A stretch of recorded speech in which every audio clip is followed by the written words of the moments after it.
Hey, welcome back to the SA Weekly Talk Show. Mike Callahan here with Dillan Ruthenberg out of Sudbury, Ontario. Dillan has just been making some crazy waves in the SA community as well as in his local market, Sudbury, Ontario.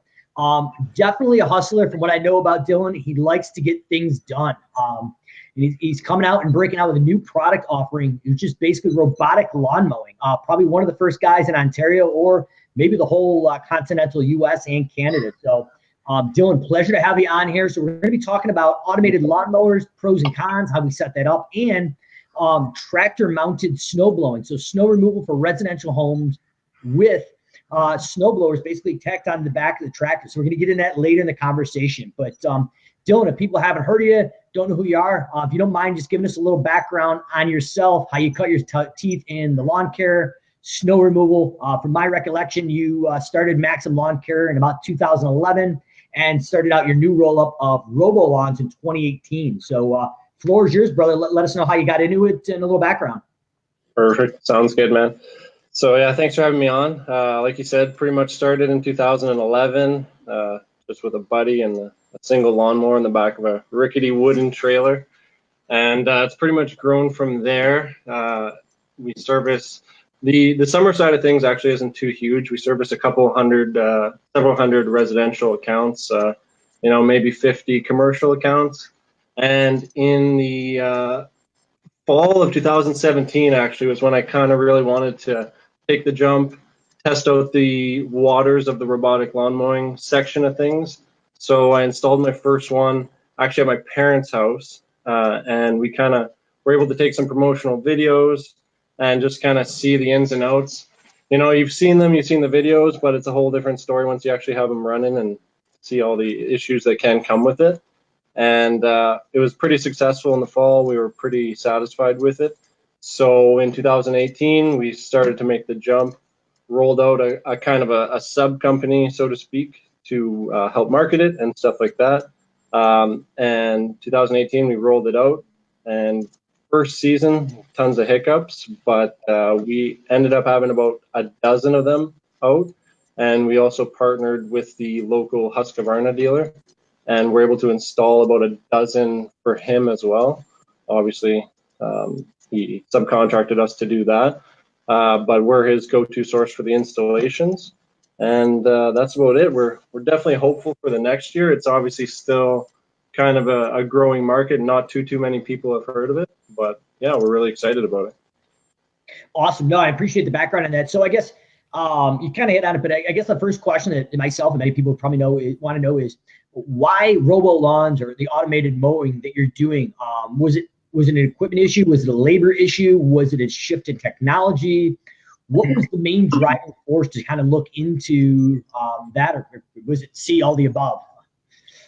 Yeah, it was definitely a combination of those points. So in Ontario anyways, there was definitely like a major, this wasn't my sole reason for doing it, but there was a major price increase for the minimum wage. So it actually went from $11 to $14 like overnight essentially. So major increase. Like that's obviously at the back of my mind, but not like the number one reason why I did this, of course. The number one reason was pretty much seeing companies like Robin, stuff like that, starting to implement it. I've heard of them. I was just interested in it, and I thought it would be a good selling feature. Lots of benefits to it, obviously, right? So I just figured it would be a good complementary service to offer alongside the regular lawn mowing and stuff like that.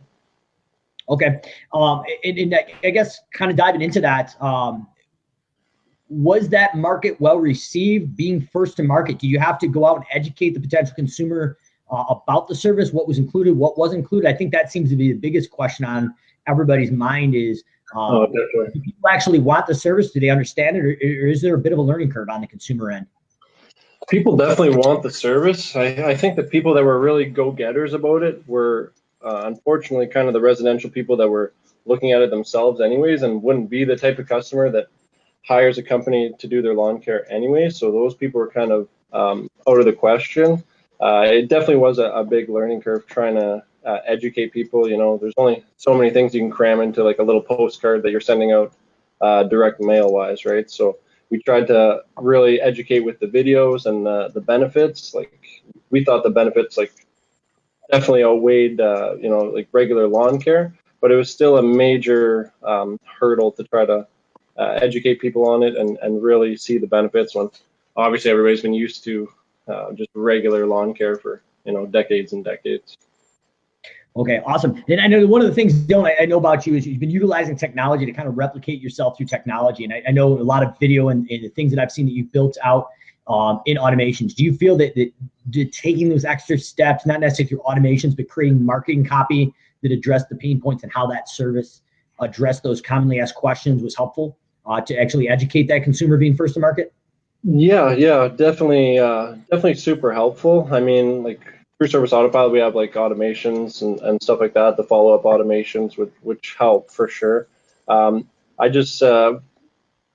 was actually, to be honest, expecting it for more people to catch on. I thought it'd be like the first mover advantage would be a little bit more than what it actually was. I mean, it was just the first year, but I kind of was expecting a better feedback. It could have been price point, could have been many other things as well, right? But I was expecting, we were hoping to hit at least like 2025. So it was a little bit of a slow start, but we think it'll kind of come around next year.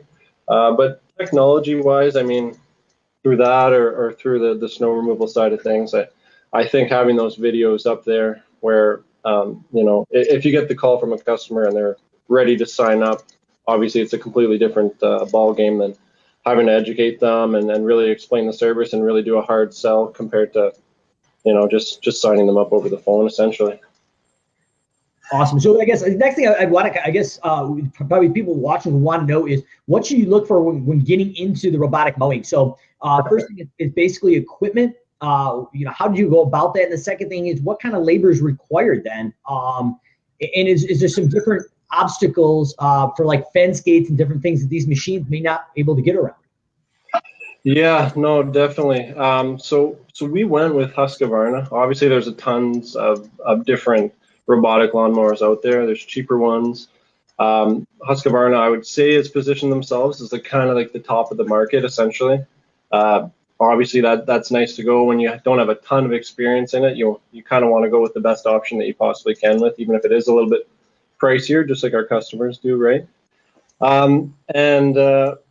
Like there was a ton of research that I essentially had to do, right? Like, I had no background on any of this. It's not rocket science, but luckily our dealer was lucky enough and nice enough to invite me and one of my employees down south a little bit, and they had a dealer conference type thing where they were bringing in all the Husqvarna dealers from all of Ontario, and they were trying to sell them on why they should be selling this robotic lawnmower. So we were able to be part of that for a day and kind of learn the ins and outs of the installation and stuff like that, which definitely really helped. But yeah, there's a ton of obstacles. So we learned pretty quickly like which properties won't work, and essentially any property that needs two lawnmowers to make it work, we weren't able to sell any of those.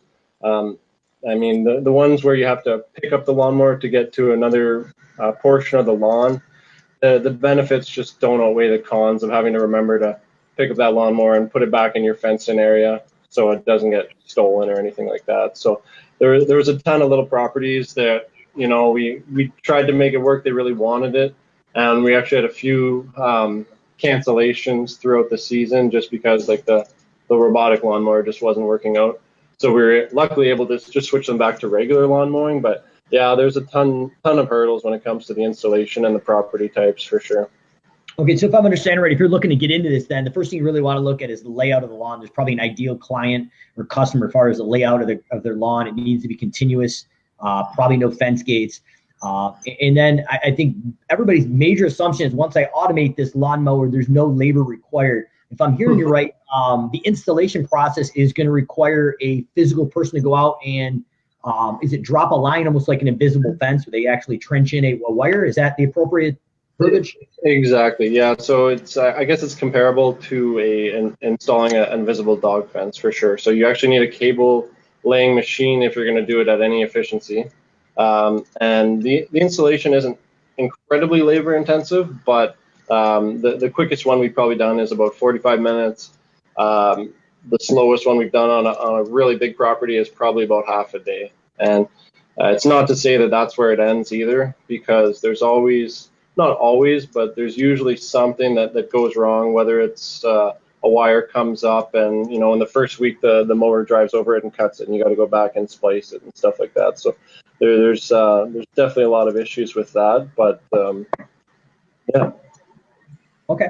No, great feedback. And I know this is just kind of the cutting edge or bleeding edge right now of our industry. I know at GIE I talked to, I think it was a Toro rep that came by the Service Autopilot Automations booth, and he was actually talking about how similar to some of the farm equipment, they're actually looking to do GPS points where instead of burying a cable, you'd actually walk the machine around the property and it would base it on lat and longitude for that. So I know the technology is constantly evolving. From my research, and I don't know if you've seen any different, is this isn't new technology. This has been in Europe for 15, 20 years. I know when I lived in England, probably, I'm kind of dating myself, but 12, 13 years ago, maybe even longer than that, these things were running around yards and on hillsides. So it's not a new technology, guys. Husky seemed to be one of the big innovators out in Europe when I was there.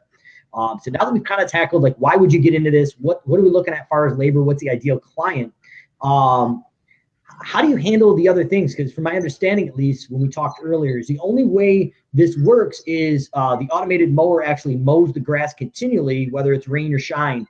But is there extra work to actually have a physical person go out there doing some weed whacking or stick edging or blowing? Is that type of thing done on a regular basis? How did you handle that as far as the customer's concerned and actually address that service to that? No, that's a good question. So we kind of gave the customers the option. So just like, you know, if you gave someone regular lawn mowing, they don't need to get fertilization most of the time anyways. We gave them the option of, do you just want the robotic lawnmower? We'll come, we'll install it, we'll take it away in the fall, we'll store it for you. Or do you want like the full package, right? So typically people that were getting the full package with the trimming, stuff like that, were obviously also getting other services.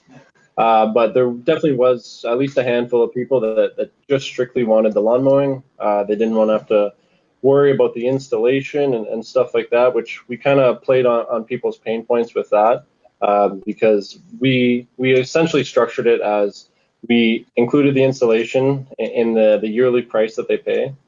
We included like the pickup fees, any repairs or anything that needed to happen to the mowers.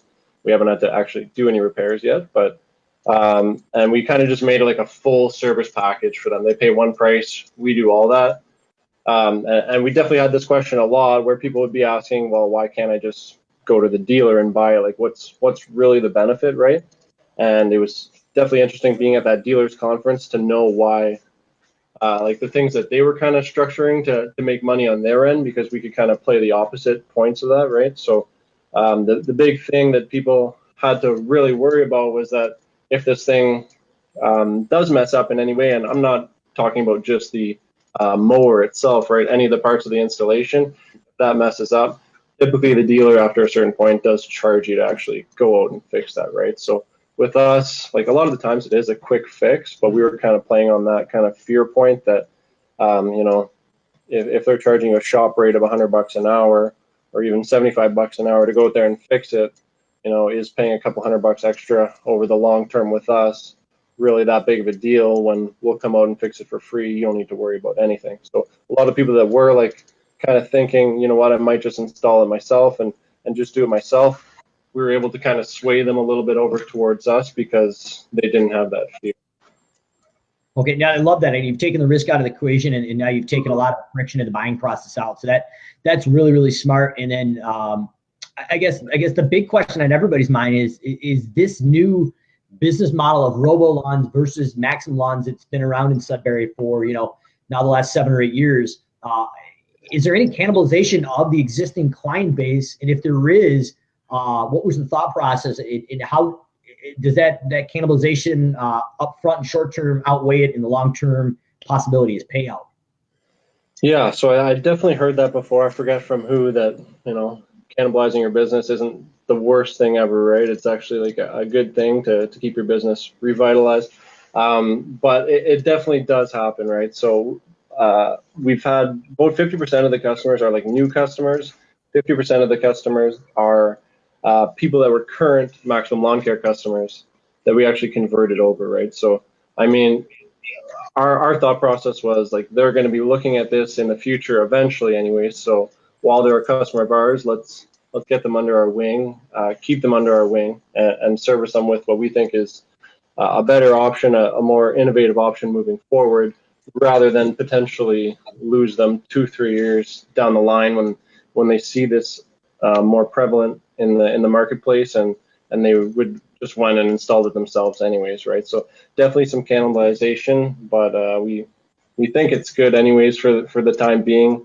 You know, we don't want to be that company that 10 years from now they're wondering, what could I have done 10 years ago to stay in business, right? I'd rather stay on the cutting edge of it, and if we make a couple of mistakes, we can scale back rather than sit back 5 years from now saying, oh, I wish I would have been that company to get those robotic lawnmowers, right? So. Sweet. No, I commend you. We're kind of transitioning into the snow removal part of this and the tractor blowing, man. I just really want to just commend you from the outside looking in. I know we had some pretty long talks about the potential financial implications and the maintenance and how does that all play into the long-term plan. But I think, in my opinion, my bet's on where you're going. I know a lot of people are naysayers and they're saying it's not going to work. I know Jonathan Toshnik, co-founder of Service Autopilot, I think is definitely on the same page as both of us. I think his vision of it, I think I get behind it a little bit more, where it's going for sure. He's envisioning a truck rolling up and 5 or 6 of these mowers kind of scattering out with one guy on an iPad or something like that and getting alerts when. But I think that being on the bleeding edge of it, like yourself, if it does go to that point, you're going to have that dominant market share and hopefully be able to capitalize on it and be recognized as the expert in robotic mowing. So I just really love where you're going with it, man. I just want to give you just a social like pat on the back. It's huge. Guys like you are making it happen in this industry. So next thing we're going to dive into is snow blowing. Basically, it's tractor snow blowing. If anybody watching hasn't seen it, basically it is a regular tractor with a cab on it, and it's got literally an inverted snow blower on the back where they drop the back and then pull forward, driving straight out of the driveway, and it shoots off to the right or left. And a lot of them have a down blade on it where it scrapes it right to the pavement. I think it's Van der Zijn out of Quebec is one of the forefront and founders of tractor snow blowing. And I saw a couple of videos of this gentleman literally having it was unbelievable. It was a 3-ring circus of tractors going in and out of driveways, and it was unbelievable.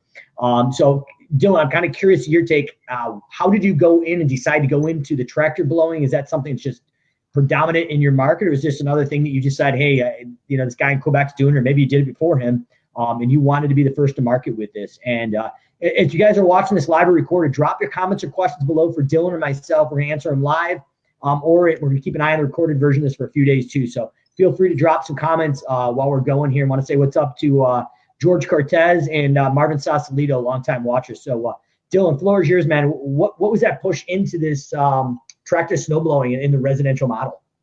Yeah. Well, I'd like to say I was the first mover in this portion of things as well, but definitely was not. So we had another good competitor of ours locally here. They started out with a couple of tractors, and we kind of saw, we had gone into the residential plowing, commercial plowing side of things, and we saw these tractors, and obviously you start doing research, stuff like that, and we really just thought they were great. So the next year we decided we were going to get some new trucks, and alongside it, we were going to try to implement one of the tractor snowblowers. So we just started off with a small L6060 Kubota hydrostatic, I think an 80-inch inverted snowblower on the back. And with that, you start seeing the flood of customers wanting snowblowing, but not wanting to pay the price that you'd normally charge for hand snowblowing, which is like usually a crazy amount. So they started to kind of flood in. The first year, I think we did about 70 customers with one tractor, which in some parts isn't crazy, but we thought that was pretty good compared to what we could service regularly in a plow. And obviously there's some major advantages to the tractor, right? No banks, ideally no damaging of interlock. And so the next year after that, we saw the demand for it, and we decided to go all out. We didn't finance or actually purchase any more tractors, but we used a company called Dozer, and we were able to secure about 3 or 4 slightly larger tractors. And so we had about 3 or 4 secured, and we started doing the marketing. And within weeks, we had those 4 tractors absolutely maxed out. So we ordered another 2 more, which, like, in my mind at the time was absolutely crazy. But those filled out in another 2 weeks. So then we ordered another 2 more. We ended out the season at 8 tractors, 7 rented, 1 owned. And we easily could have sold out if we wanted to 3 or 4 more of them. So that was really our clue that, this was where we were supposed to be in the market, essentially. The demand was just crazy. And as the roots became more dense, that's where we were able to actually see pretty decent margins from it. So that brings us into this year, where after, having to turn down several hundred customers in the previous year, we wanted to plan, but we also had some issues with the tractors that we had rented in the previous year. Some were unreliable. We weren't sure which tractors we were getting back this year, etc. So we decided to get some purchase financing options, and we were able to secure 10 more of the hydrostatic tractors. So we have 11 now, and we're pretty much ready to close our doors for new customers unless we can secure another tractor or 2. So kind of where we stand right now, but it's definitely been the biggest section of growth for our company in the past couple of years, for sure.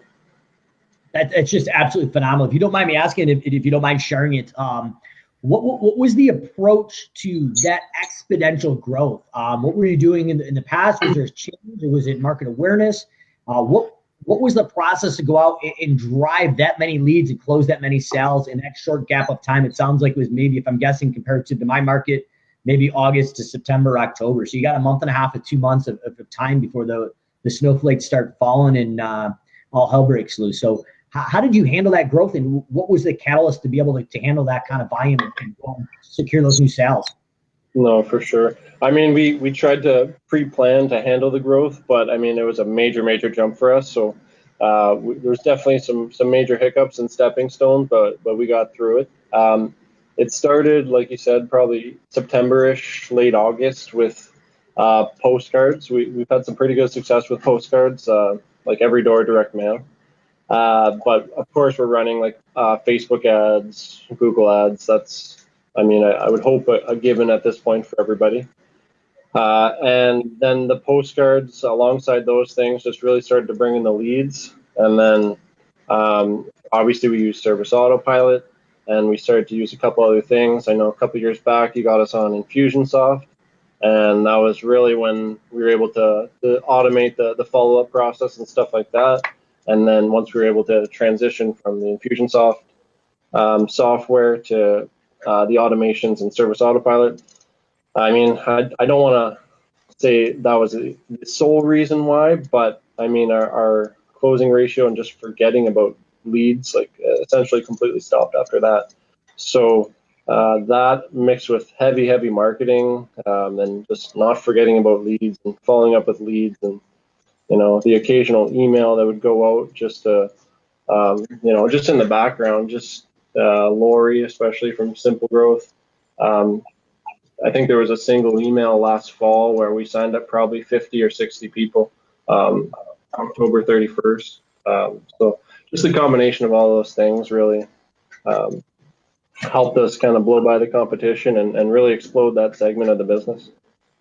Great, and I didn't want to throw that on and make this, so we didn't talk about it ahead of time. But I appreciate everything you've done on a side note with Simple Growth, and I think if people are watching this, one of the biggest takeaways it could be is even if you're not using a certified advisor like Simple Growth, but investing in automation and creating that sales pipeline is huge. And Dillan, I think part of the thing is just feeding that sales pipeline.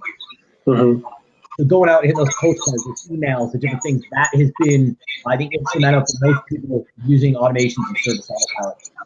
Yeah. So I'm getting some feedback here, so I'm going to let you talk real quick.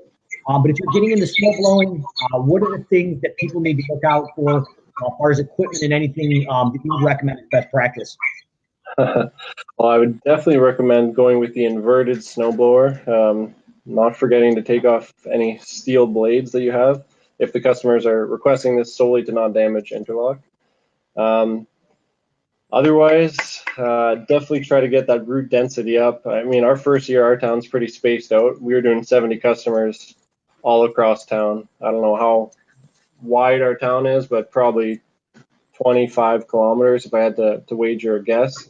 Now we have 11 tractors just dedicated to certain areas, and they can do about 100 driveways in their own area without having to traverse all across town. So I'd say that would be the major thing, and just kind of look at, I don't know, doesn't have to be us, but certain companies' offerings. It seems like every single company that is doing the tractor snow blowing is kind of the first people to implement going twice per storm. So not having to, plan around people's cars and stuff like that. You just go once and then go back either later that night or the next day, and not having to interact with the customers. Not that we don't like to do that, but it just takes out that step of them having to move their car and stuff like that. This year we implemented the live GPS tracking, so the customers actually have access to our tractor's GPS.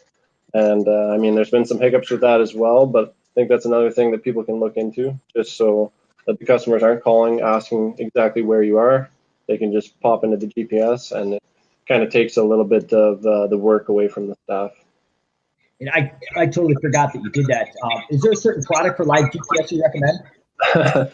We just kind of made the GPS that we were already using available to our customers. I'm sure there's a better option available, but it was already installed. We already knew how to use it. So essentially, we just set up a sub-fleet on Rhino Fleet Tracking, and the customers can just log in, view where all the tractors are on a map, or they can click into their individual tractor and kind of see where it is. So I believe there's other companies that do it that specifically can have a live map on a website. We weren't able to integrate our solution into our website, but I mean, the customers can download the Rhino Fleet Tracking app or the website and view it on there. So. Wow, I love it, and that's complete transparency. You can hear me with my headphones, correct? Yeah. Okay, perfect. I was trying to get some of that feedback. But that's unbelievable. Complete transparency, letting the consumer know where you're at, where those trucks are at, and I'm guessing kind of taking some of that risk in that question of, can I trust a contractor to do this? You've alleviated that problem and somewhat automated and put it in the customer's hands to do that. So absolutely amazing stuff you're doing up there in Sudbury. If any of you guys and girls in the States are watching, this guy is just absolutely killing it up there. I think there's some key takeaways, whether it's lawn care or snow removal or just general customer service, trying to interact and allow people to have belief in contractors. Because a lot of times I think people don't have a general belief in themselves to hire a contractor. And once they hire us, sometimes they don't have faith in us. So the more things we can do to take the risk out of the equation and limit the friction, the better. Closing thoughts, Dylan. I know obviously you don't have a service or a pitch. I obviously offer them any way to connect you if possible. But do you have any closing thoughts, recommendations as far as the summer work, the winter work, or overall in business, what you've seen here in obviously the last 9 or 10 years of scaling and growing a pretty successful business up in Sudbury? Thanks, man. With regard to the robotic lawn mowing, I would say, dip your toe in the water. You might as well give it a try. You don't want to be looking back 5-10 years from now, wondering, I should have got on that robotic lawn mowing train a little bit earlier, and now your lawn mowing business is hurt because of it, right? So I think there's pretty limited risk in buying or financing or putting on your line of credit one robotic lawnmower, testing the waters, whether it's at your house or a customer's house that's willing to kind of be the guinea pig if you don't have any in your market.